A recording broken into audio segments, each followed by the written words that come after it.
ನಮಸ್ತೆ ಮಿತ್ರರೇ, ಇವತ್ತೊಂದು ಸ್ಪೆಷಲ್ ಆದ ಅಂದರೆ ವಿಶೇಷವಾದ ಒಂದು ದೋಸೆಯನ್ನು ಮಾಡಿದ್ದೇನೆ. ಬಹಳ ರುಚಿಕರವಾಗಿ ಬರ್ತದೆ. ನೀವು ಖಂಡಿತವಾಗಿಯೂ ಇಷ್ಟವರೆಗೆ ಇಂತಹ ಒಂದು ರುಚಿಕರವಾದ ದೋಸೆಯನ್ನು ತಿಂದಿರಲಿಕ್ಕಿಲ್ಲ.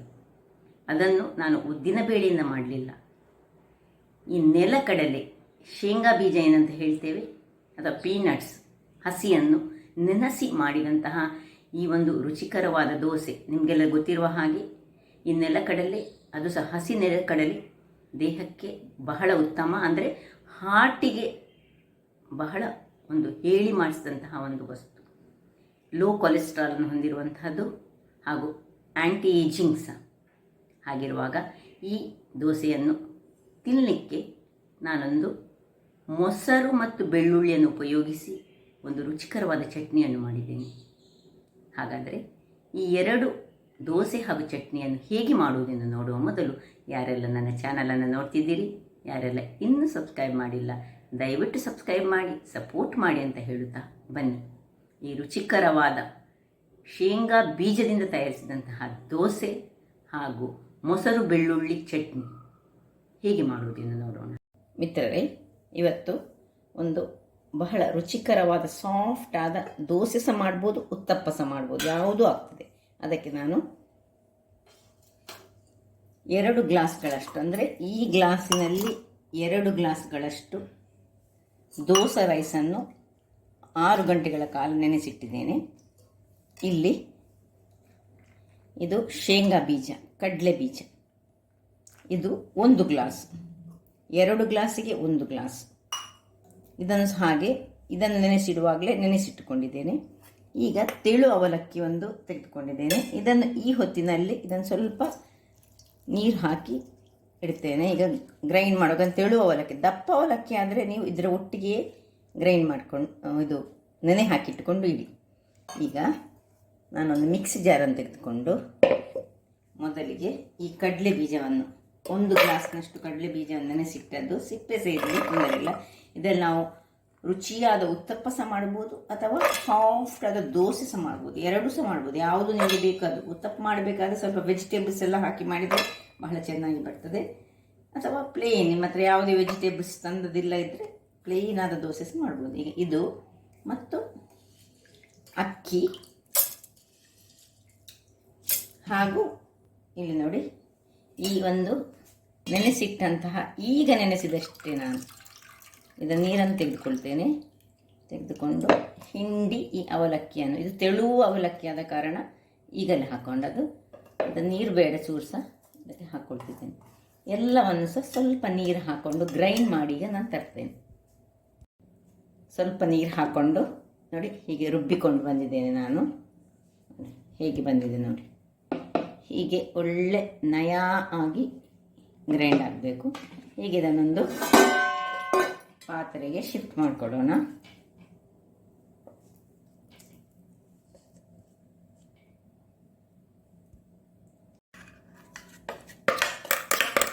ನೋಡಿ ಎಲ್ಲವನ್ನು ಇದಕ್ಕೆ ಹಾಕ್ಕೊಂಡು,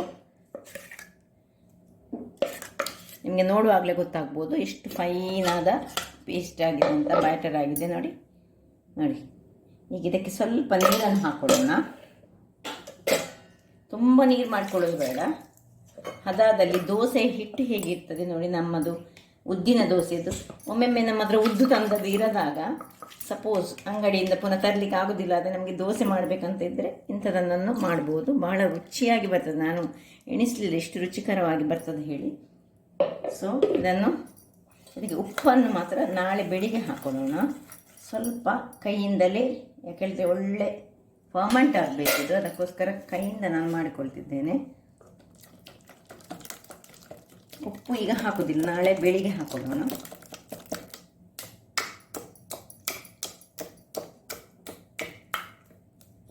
ಹೀಗೆ ಮಾಡಿದರೆ ಒಳ್ಳೆ ಫರ್ಮೆಂಟ್ ಆಗ್ತದೆ. ಈಗ ಇದಕ್ಕೆ ಒಂದು ಮುಚ್ಚಳವನ್ನು ಮುಚ್ಚಿ ಇದನ್ನು ನಾಳೆ ಬೆಳಿಗ್ಗೆ ನಮ್ಮ ಕೆಲಸ. ನಿನ್ನೆ ರಾತ್ರಿ ಇಟ್ಟಂತಹ ಈ ಒಂದು ಹಿಟ್ಟು ಹೇಗೆ ಆಗಿದೆ ನೋಡುವ, ಫರ್ಮೆಂಟೇಷನ್ ಹೇಗೆ ಬಂದಿದೆ ನೋಡೋಣ.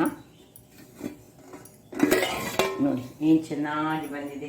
ನಾವು ಉದ್ದು ಹಾಕಲಿಲ್ಲ, ಏನು ಹಾಕಲಿಲ್ಲ, ಆದರೆ ಸಹ ನೋಡಿ ಹೇಗೆ ಬಂದಿದೆ. ಶೇಂಗಾ ಬೀಜ ಅಂದರೆ ಕಡಲೆ ಬೀಜದ ಸ್ಮೆಲ್ ಬರ್ತಾ ಉಂಟು ನೋಡಿ. ಕನ್ಸಿಸ್ಟೆನ್ಸಿ ಚೂರು ದಪ್ಪ ಕಾಣ್ತದೆ. ಈಗ ಇದಕ್ಕೆ ಸ್ವಲ್ಪ ಉಪ್ಪು ಹಾಕೊಳ್ಳೋಣ. ರುಚಿಗೆ ತಕ್ಕಷ್ಟು ಉಪ್ಪನ್ನು ಹಾಕ್ಕೊಂಡು ಕರಡಿಸ್ಕೊಳ್ಳೋಣ. ಬೇಕಿದ್ರೆ ಸ್ವಲ್ಪ ನೀರನ್ನು ಹಾಕ್ಕೊಳ್ಬೋದು. ಸ್ವಲ್ಪ ಹಾಕೊಳ್ಳೋಣ, ದಪ್ಪ ಕಾಣ್ತಾ ಉಂಟು ನೋಡಿ. ಹೀಗೆ ಪೂರಿಂಗ್ ಕನ್ಸಿಸ್ಟೆನ್ಸಿ ನಮಗೆ ಬೇಕು. ಈಗ ಇದನ್ನು ಪಕ್ಕಕ್ಕೆ ಇಟ್ಕೊಳ್ಳೋಣ. ಬೇಕಿದ್ರೆ ನಿಮಗೆ ಕಲರ್ ಒಳ್ಳೆ ಬರಬೇಕಿದ್ರೆ 1 ಚಮಚದಷ್ಟು ಸಕ್ಕರೆ ಸಹ ಹಾಕ್ಕೊಳ್ಬೋದು. ಹಾಕ್ಕೊಳ್ಳೋರು ಹಾಕ್ಕೊಳ್ಬೋದು. ಹಾಕ್ತಾ ಇಲ್ಲ ಈಗ ಇಲ್ಲಿ ಈಗ ನೋಡಿ, ಉತ್ತಪ್ಪ ಮಾಡಲಿಕ್ಕೆ ನಾನು ಸ್ವಲ್ಪ ಕ್ಯಾರೆಟ್, ಕೊತ್ತಂಬರಿ ಸೊಪ್ಪು, ನೀರುಳ್ಳಿ, ಟೊಮ್ಯಾಟೊ ಎಲ್ಲ ಹೆಚ್ಚಿಟ್ಕೊಂಡಿದ್ದೇನೆ. ಈ ಒಂದು ಇದಕ್ಕೆ ನಾವು ಬೆಳ್ಳುಳ್ಳಿಯ ಒಂದು ಚಟ್ನಿಯನ್ನು ಮಾಡೋಣ. ಕಾಲು ಬೆಳ್ಳುಳ್ಳಿ ನೋಡಿ, 5 ಮೆಣಸನ್ನು ನಾನು ನೀರಿನಲ್ಲಿ, ಬ್ಯಾಡಿಗೆ ಮೆಣಸನ್ನು ಹೀಗೆ ನೀರಿನಲ್ಲಿ ಮುಳುಗಿಸಿಟ್ಟುಕೊಂಡಿದ್ದೇನೆ. ಬಿಸಿ ನೀರಿನಲ್ಲಿ ಸ್ವಲ್ಪ ಮುಳುಗಿಸಿದ್ದೇನೆ. ಒಂದು 10-12 ಬೆಳ್ಳುಳ್ಳಿ ಎಸಳುಗಳನ್ನು ಸಿಪ್ಪೆ ತೆಗೆದಿಟ್ಟುಕೊಂಡಿದ್ದೇನೆ. ಮತ್ತು 1 ಚಮಚದಷ್ಟು ಜೀರಿಗೆ ತೆಗೆದುಕೊಂಡಿದ್ದೇನೆ. ಈಗ ಮೊದಲಿಗೆ ನಾವು ಒಂದು ಗ್ಯಾಸನ್ನು ಉರಿಸಿಕೊಂಡು ಇಲ್ಲಿ ಬಾಣಲೆಯನ್ನು ಇಟ್ಕೊಳ್ತಿದ್ದೇನೆ. ಬಾಣಲೆ ಬಿಸಿ ಆಗುವಾಗ ಅದಕ್ಕೆ ಸ್ವಲ್ಪ ತೆಂಗಿನ ಎಣ್ಣೆಯನ್ನು ಹಾಕ್ಕೊಳ್ತಿದ್ದೇನೆ. 1 ಚಮಚದಷ್ಟು ತೆಂಗಿನ ಎಣ್ಣೆ ಹಾಕಿ ಈ 10-12 ಬೆಳ್ಳುಳ್ಳಿಗಳನ್ನು, ಸಿಪ್ಪೆ ತೆಗೆದಂತಹ ಬೆಳ್ಳುಳ್ಳಿಗಳನ್ನು ಇದರಲ್ಲಿ ಒಳ್ಳೆ ಫ್ರೈ ಮಾಡಿಕೊಳ್ಳೋಣ. ಇದು ಗೋಲ್ಡನ್ ಬ್ರೌನ್ ಆಗೋ ತನಕ ಫ್ರೈ ಆಗಬೇಕು. ವೀಕ್ಷಕರು ನೋಡಿ, ಇಷ್ಟು ಕಲರ್ ಚೇಂಜ್ ಆಗುವಾಗ ಇನ್ನೀಗ ಇಲ್ಲಿ ನಾವು ನೀರಿನಲ್ಲಿ ಮುಳುಗಿಸಿಟ್ಟುಕೊಂಡಂತಹ ನೋಡಿ ಇದರ ತೊಟ್ಟುಗಳನ್ನು ತೆಗೆದುಕೊಂಡು ನಾವು ಹಿಂಡಿಕೊಂಡು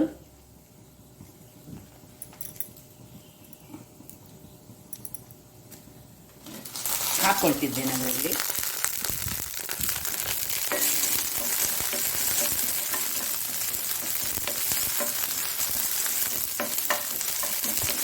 ತುಂಬ ಎಣ್ಣೆ ಬೇಡ, ಅದಾ ಎಣ್ಣೆಯಲ್ಲಿ ನಾವು ಮಾಡಿದರೆ ಸಾಕು.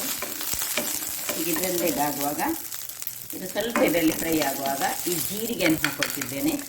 ಕೆಲವರು ಕೊತ್ತಂಬರಿ ಹಾಕ್ತಾರೆ. ಕೊತ್ತಂಬರಿ ಹಾಕಿದರೆ ನನಗೆ ಒಳ್ಳೆಯದಾಗೋದಿಲ್ಲ. ಯಾಕೆ ಹೇಳಿದರೆ ಅದೊಂದು ನಮ್ಮನೆ ನಾವು ಮಸಾಲೆ ಪದಾರ್ಥದ ಹಾಗೆ ಆಗ್ತದೆ. ಇದು ಚಟ್ನಿಗೆ ನಾನು ಕೊತ್ತಂಬರಿ ಯೂಸ್ ಮಾಡೋದಿಲ್ಲ. ಕೆಲವರು ಕೊತ್ತಂಬರಿ ಸಹ ಹಾಕೊಂಡು ಮಾಡ್ತಾರೆ. ಹಾಕಿದರೆ ಒಳ್ಳೆಯದು, ಅವರವರ ಇಷ್ಟ ನೋಡಿ. ಗೋಲ್ಡನ್ ಬ್ರೌನಿಗೆ ಆಯಿತು ಇದು ನೋಡಿ ನಮ್ಮದು ಬೆಳ್ಳುಳ್ಳಿ. ಇದಕ್ಕೆ 1-2ರಷ್ಟು, ಹೆಚ್ಚು ಬೇಡ, ಕರಿಬೇವನ್ನು ಸಹ ಹಾಕ್ಕೊಳ್ತಿದ್ದೇನೆ. ಕರಿಪತ್ತ ಇದರಲ್ಲೇ ಸ್ವಲ್ಪ ಒಳ್ಳೆ ನೋಡಿ, ಇದು ಒಳ್ಳೆ ಫ್ರೈ ಆಗಬೇಕು. ನಾವು ನೆನೆಸಿಟ್ಟುಕೊಂಡಂತಹ ಚಿಲ್ಲಿ, ಬ್ಯಾಡಿಗೆ ಚಿಲ್ಲಿ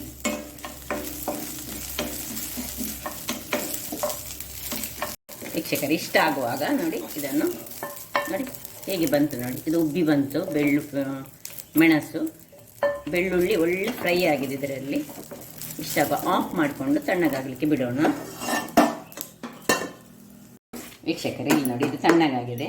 ಇದಕ್ಕೆ ನಾನು ಸ್ವಲ್ಪ ಪ್ರಮಾಣದಲ್ಲಿ ಮಾಡ್ತಿದ್ದೇನೆ. ನಾನಿವತ್ತು ಈ ಬೆಳ್ಳುಳ್ಳಿ ಚಟ್ನಿ ಮೊಸರು ಹಾಕಿ ಮಾಡುವಂತಹ ಬೆಳ್ಳುಳ್ಳಿ ಚಟ್ನಿ. ಯಾಕೆ ಹೇಳಿದರೆ ನಾವು ಮಾಡುವಂತಹ ಈ ದೋಸೆ ಅದು ಶೇಂಗಾ ಬೀಜದಿಂದ ತಯಾರಿಸಿದ್ದು. ಅದರಿಂದಾಗಿ ಅದಕ್ಕೆ ಸ್ವಲ್ಪ ಇನ್ನೂ ಸ್ವಲ್ಪ ತಂಪನ್ನು ಕೊಡಲಿಕ್ಕೆ ಮತ್ತು ಶೇಂಗಾ ಬೀಜ ಸ್ವಲ್ಪ ಗ್ಯಾಸ್ಟ್ರಿಕ್ ಅಂಶನ ಹೊಂದಿರೋದ್ರಿಂದಾಗಿ ಈ ಬೆಳ್ಳುಳ್ಳಿ ಚಟ್ನಿ ಅದಕ್ಕೆ ಬಹಳ ಸೂಟ್ ಆಗ್ತದೆ. ಅದಕ್ಕೋಸ್ಕರ ನಾನು ಮಾಡಿದ್ದೇನೆ. ಇದಕ್ಕೆ ಈಗ ಸ್ವಲ್ಪ ಹುಳಿ ಹಾಕಲಿಕ್ಕೊಂಡು, ಸ್ವಲ್ಪವೇ ಸ್ವಲ್ಪ ಹುಳಿ, ಇಲ್ಲಿ ನೋಡಿ ಇಷ್ಟು ಹುಳಿಯನ್ನು ಹಾಕ್ತಿದ್ದೇನೆ. ಸಪೋಸ್ ನಿಮ್ಮ ಮಜ್ಜಿಗೆ ಹುಳಿ ಮಜ್ಜಿಗೆ ಆದರೆ ಹುಳಿ ಹಾಕ್ಕೊಳ್ಬೇಡಿ.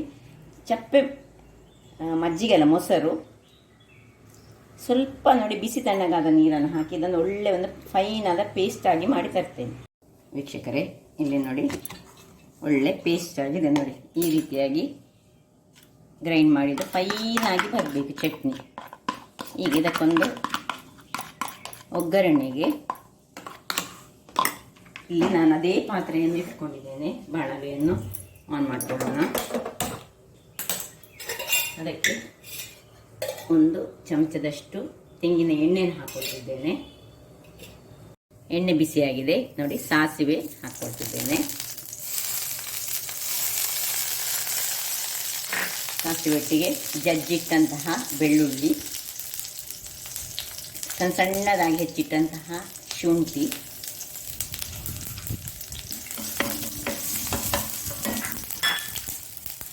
ಕರಿಬೇವಿನ ಸೊಪ್ಪು, ಸ್ವಲ್ಪ ಉರಿ ಸಣ್ಣದಿರಲಿ. ಬೆಳ್ಳುಳ್ಳಿ ಅದರಲ್ಲಿ ಫ್ರೈ ಆಗಬೇಕು. ಇಷ್ಟ ಆಗುವಾಗ ಈ ಚಟ್ನಿಯನ್ನು ಮಾಡಿಟ್ಟಂತಹ ಚಟ್ನಿಯನ್ನು ಇದಕ್ಕೆ ಹಾಕೊಳ್ಳೋಣ. ನಾನು ಸ್ವಲ್ಪ ಪ್ರಮಾಣದಲ್ಲಿ ಮಾಡಿದ್ದೇನೆ. ನೀವು ತುಂಬ ಪ್ರಮಾಣದಲ್ಲಿ ಮಾಡುವಾಗ ಎಣ್ಣೆ ಸ್ವಲ್ಪ ಹೆಚ್ಚು ಹಾಕ್ಕೊಳ್ಬೇಕಾಗ್ತದೆ ನೋಡಿ. ಸ್ಪೂನಲ್ಲಿ ಅದರದ್ದು ಬರುವುದಿಲ್ಲ, ಹಾಗಾಗಿ ಸ್ವಲ್ಪ ಪ್ರಮಾಣದಲ್ಲಿ ಮಾಡಿದರೆ ಅದರಲ್ಲಿ ಕಡಿಮೆ ಇರ್ತದಲ್ಲ. ವೀಕ್ಷಕರೇ ನೋಡಿ, ಹೀಗೆ ಇದರಲ್ಲೇ ಒಳ್ಳೆ ಕುದಿಬೇಕು. ಈಗ ಈ ಹೊತ್ತಿನಲ್ಲಿ ಇದಕ್ಕೆ ಉಪ್ಪನ್ನು ಹಾಕೊಳ್ಳೋಣ. ರುಚಿಗೆ ತಕ್ಕಷ್ಟು ಉಪ್ಪು,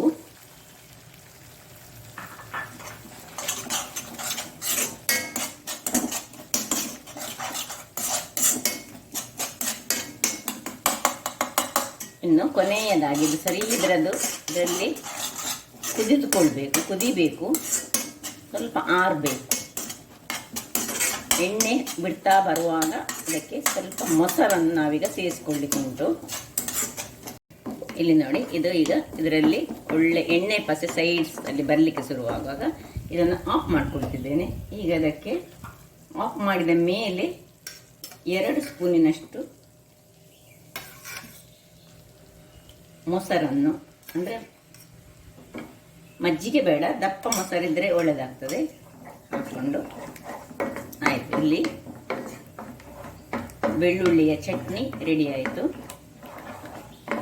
ಇದನ್ನು ಹೀಗೆ ಒಳ್ಳೆ ತಿರುಗಿಸ್ಕೊಳ್ಳೋಣ. ಮೊಸರು ಬೆಳ್ಳುಳ್ಳಿಯ ಚಟ್ನಿ ರೆಡಿಯಾಗಿದೆ. ಈಗ ಇದನ್ನು ಒಂದು ಪಾತ್ರೆಗೆ ಶಿಫ್ಟ್ ಮಾಡಿಕೊಳ್ಳೋಣ. ಅದನ್ನು ಒಳ್ಳೆ ತಿರುಗಿಸ್ಕೊಳ್ಬೇಕು ಇದರಲ್ಲಿ.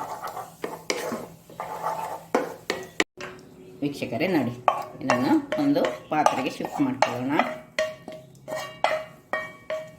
ಬಹಳ ಟೇಸ್ಟಿಯಾಗಿ ಬರ್ತದೆ. ಮತ್ತು ಇವತ್ತು ನಾನು ಮಾಡುವಂತಹ ಈ ಶೇಂಗಾ ಬೀಜದ ದೋಸೆ, ಅದಕ್ಕೆ ಉದ್ದು ಹಾಕುವುದಿಲ್ಲಲ್ಲ, ಅದಕ್ಕೆ ಒಳ್ಳೆ ಕಾಂಬಿನೇಷನ್ ಬಹಳ ಚೆನ್ನಾಗಿ ಬರ್ತದೆ.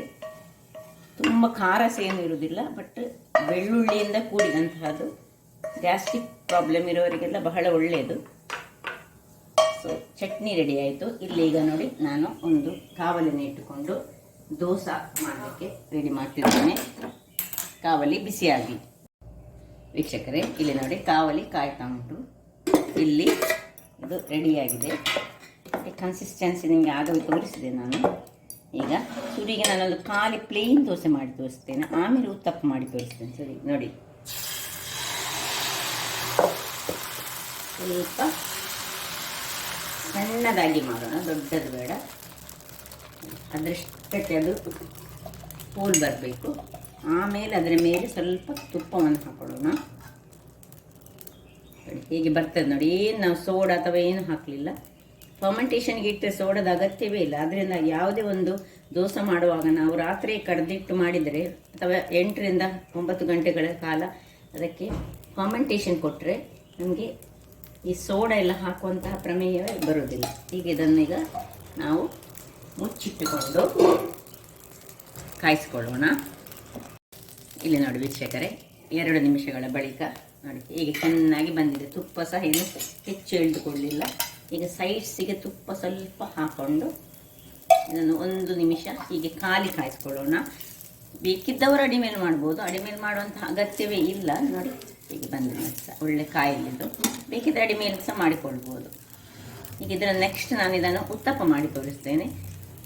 ನಾವು ಉದ್ದೆ ಹಾಕಲಿಲ್ಲ. ಅಕ್ಕಿ 2 ಲೋಟ ಆದರೆ ನೆಲಕಡಲೆ ಶೇಂಗಾ ಬೀಜ 1 ಲೋಟ, 2:1 ಪ್ರಪೋರ್ಷನಲ್ಲಿ ಮಾಡಿದಂತಹದ್ದು. ನೋಡಿ ಹೇಗೆ ಬಂತು ನೋಡಿ, ಏನು ಚೆನ್ನಾಗಿ ಬಂದಿದೆ. ಹೇಗೆ ಹೋಲ್ಸ್ ನೋಡಿ ಏನು ಬಂದಿದೆ ಅಂತ, ಉದ್ದು ಹಾಕಿದ ಹಾಗೆ ಉಂಟು. ಈಗ ಇನ್ನೊಂದು ಉತ್ತಪ್ಪ ಮಾಡಿಕೊಳ್ಳೋಣ. ನೋಡಿ ಸೇಮ್ ಕಾವಲಿಗೆ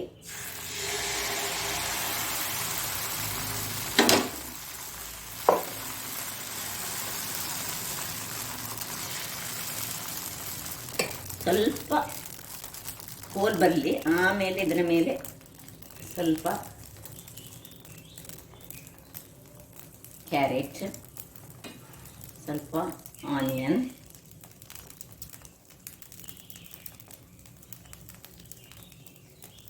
ಸ್ವಲ್ಪ ಟೊಮ್ಯಾಟೊ, ನಿಮ್ಮ ಹತ್ರ ಏನು ವೆಜಿಟೇಬಲ್ಸ್ ಉಂಟು ಆ ವೆಜಿಟೇಬಲ್ಸ್ಗಳನ್ನು ಹಾಕ್ಕೊಳ್ಬೋದು.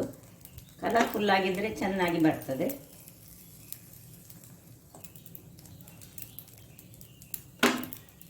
ಇನ್ನು ಕೊತ್ತಂಬರಿ ಸೊಪ್ಪು ಸ್ವಲ್ಪ,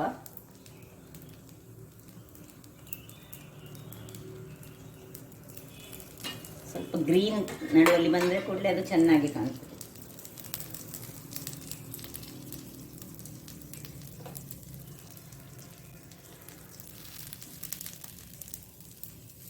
ಇನ್ನು ಇದನ್ನು ಸ್ವಲ್ಪ ಹೀಗೆ ಒತ್ತಿಕೊಳ್ಳೋಣ. ಒತ್ತಿಕೊಂಡು ಮುಚ್ಚಳವನ್ನು ಮುಚ್ಚಿಕೊಂಡು ಬೇಯಿಸ್ಕೊಳ್ಳೋಣ. ವೀಕ್ಷಕರೇ ನೋಡಿ, 2 ನಿಮಿಷಗಳ ಬಳಿಕ ಇದನ್ನು ಸ್ವಲ್ಪ ಅಡಿಮೇಲೆ ಮಾಡ್ಕೊಳ್ಳೋಣ. ಯಾಕಂದರೆ ಇದರ ಮೇಲೆ ನಾವು ಸ್ವಲ್ಪ ವೆಜಿಟೇಬಲ್ಸ್ ಹಾಕ್ಕೊಂಡಿದ್ದೇವಲ್ಲ, ಅದರಿಂದಾಗಿ ನೋಡಿ ಇಷ್ಟು ಸ್ಮೂತಾಗಿ ಉಂಟು. ಹೇಳಿದರೆ ನೋಡಿ ಟೆಕ್ಸ್ಚರ್ ನೋಡಿ, ಅಂದರೆ ಕೆಳಗೆ ಸಹ ಹೇಗೆ ಬಂದಿದೆ. ಅದು ನಾವು ಶೇಂಗಾ ಬೀಜ ಹಾಕಿದ ಕಾರಣ. ಬೇಕಿದ್ರೆ ಇನ್ನೂ ಸಹ ತೆಳುವಾಗಿ ಸಹ ಮಾಡ್ಕೊಳ್ಬೋದು. ಹೇಗೆ ನೋಡಿ, ನಾನು ಇದನ್ನು ನೋಡಿ ತೆಳುವಾಗಿ ಮಾಡಿಕೊಂಡೆ ನೋಡಿ, ಇದನ್ನು ನೋಡಿ ಹೀಗೆ ಹಾಗೆ ಸಹ ಮಾಡ್ಕೊಳ್ಬೋದು. ಈಗ ಇದೊಂದು 2 ನಿಮಿಷ ಕಾಯುವಾಗ ಮೇಲಿನಿಂದ ಸ್ವಲ್ಪ ತುಪ್ಪ ಮತ್ತು ಹೀಗೆ ಕೆಳಗಿನಿಗೆ ಸಹ ಸ್ವಲ್ಪ ಹೀಗೆ ತುಪ್ಪವನ್ನು ಹಾಕೊಳ್ಳೋಣ. ಅಲ್ಲಿಗೆ ಕಾಯ್ದುಕೊಳ್ಳಿ. ಅದು 1 ನಿಮಿಷ ಹೀಗೆ ಇದನ್ನು ಬಿಟ್ಟುಕೊಳ್ಳೋಣ. ವೀಕ್ಷಕರೇ ನೋಡಿ, 1 ನಿಮಿಷ ಅಡಿಮೇಲೆ ಮಾಡಿ ಕಳೆದಿದೆ. ಹೇಗೆ ಬಂದಿದೆ ನೋಡಿ, ಹೇಗೆ ಏನು ಚೆನ್ನಾಗಿ ಬಂದಿದೆ. ಹೇಗೆ ಉದ್ದಿನಿಂದ ಮಾಡಿದಂತಹ ಉದ್ದು ಮತ್ತು ಅಕ್ಕಿ ಬಳಸಿ ನಾವು ಉತ್ತಪ್ಪ ಹೇಗೆ ಮಾಡ್ತೇವೆ ಅದೇ ರೀತಿಯಾಗಿ ಬಂದಿದೆ ನೋಡಿ. ಒಳ್ಳೆ ಕಾದಿದೆ ಸಹ. ಇದು ಉತ್ತಪ್ಪ ಆದರೆ ಇದು ಪ್ಲೇನ್ ದೋಸೆ. ಎರಡು ರೀತಿಯಲ್ಲಿ ಸಹ ಮಾಡ್ಬೋದು. ಎಷ್ಟು ಹೋಲ್ಸ್ ಉಂಟು ನೋಡಿ, ಇದರ ಆ ಟೆಕ್ಸ್ಚರ್ ನೋಡಿ ಹೇಗೆ ಉಂಟಂತ. ಇನ್ನೂ ಸಹ ಸ್ವಲ್ಪ ಕಾಯಿಸ್ಕೊಳ್ಬೋದಿತ್ತು ಬೇಕಿದ್ದರೆ. ಹಾಗಾದರೆ ನೋಡಿದ್ರಲ್ಲ ವೀಕ್ಷಕರೇ, ಇದಕ್ಕೀಗ ಪ್ಲೀನಿಗೆ ಸಹ ಚಟ್ನಿ ಹಾಕ್ಕೊಳ್ಬೋದು. ಬೆಳ್ಳುಳ್ಳಿಯ ಚಟ್ನಿ ಅಂತೂ ಇದಕ್ಕೆ ಸೂಪರ್ ಆಗಿ ಬರ್ತದೆ. ಹಾಗಿರುವಾಗ ನನ್ನ ಈ ಕುಕಿಂಗ್ ಚಾನಲ್ ನಿಮಗೆ ಇಷ್ಟ ಆದರೆ ಬೋಳೂರು ಸುವರ್ಣ ಚಾನಲನ್ನು ಲೈಕ್ ಮಾಡಿ, ಶೇರ್ ಮಾಡಿ ಹಾಗೂ ಸಬ್ಸ್ಕ್ರೈಬ್ ಮಾಡಿ. ಹಾಗೂ ನನ್ನ ಇನ್ಸ್ಟಾಗ್ರಾಮ್ ಪೇಜನ್ನು ಫಾಲೋ ಮಾಡಿ. ಧನ್ಯವಾದಗಳು.